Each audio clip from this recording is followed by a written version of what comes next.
അല്ല അല്ല, നിങ്ങൾ ക്വാർട്ടേഴ്സ് മാറിയതല്ല കേട്ടോ, ഇതിന് മുമ്പുള്ള ചോദിച്ചില്ല. എത്ര വർഷമായി ഈ മകളെ നിങ്ങൾ ഇത്തരത്തിൽ ഉപയോഗിക്കാൻ തുടങ്ങിയത്?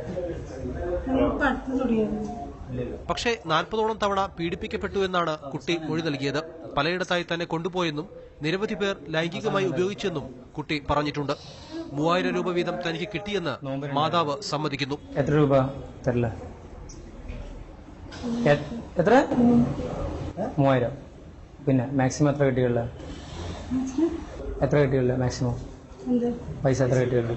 കൂടുതൽ കിട്ടിയുള്ള? 8000 രൂപ കിട്ടിയെന്ന് പറഞ്ഞു. കുട്ടിയുടെ പിതാവായ കൊയിലാണ്ടി സ്വദേശിയെയും മാതാവായ കോട്ടക്കൽ സ്വദേശിനിയെയും ഇന്നലെ തന്നെ കസ്റ്റഡിയിലെടുത്തിരുന്നു. പറപ്പൂർ സ്വദേശികളായ സെയ്ദലവി അലവിക്കുട്ടി, ഇന്ത്യനൂർ സ്വദേശികളായ സൽമാൻ മുജീബ് റഹ്മാൻ, കോട്ടൂർ സ്വദേശി രാജീവ്, മലപ്പുറം സ്വദേശി മുജീബ്, കാവതികളം സ്വദേശി മുസ്തഫ, പുഴക്കാട്ടിരി സ്വദേശി മുഹമ്മദ് റിഷാദ് ഷാ, ഒതുക്കുങ്ങൽ സ്വദേശി ഷഫീഖ് അലി, കുറോപ്പടി സ്വദേശി അബ്ദുൽ മുനീർ എന്നിവരാണ് അറസ്റ്റിലായത്. 3 പേരെ കൂടി പിടികിട്ടാനുണ്ടെന്ന് പോലീസ് പറഞ്ഞു. തിരൂർ സിഐയുടെ നേതൃത്വത്തിലാണ് അന്വേഷണം.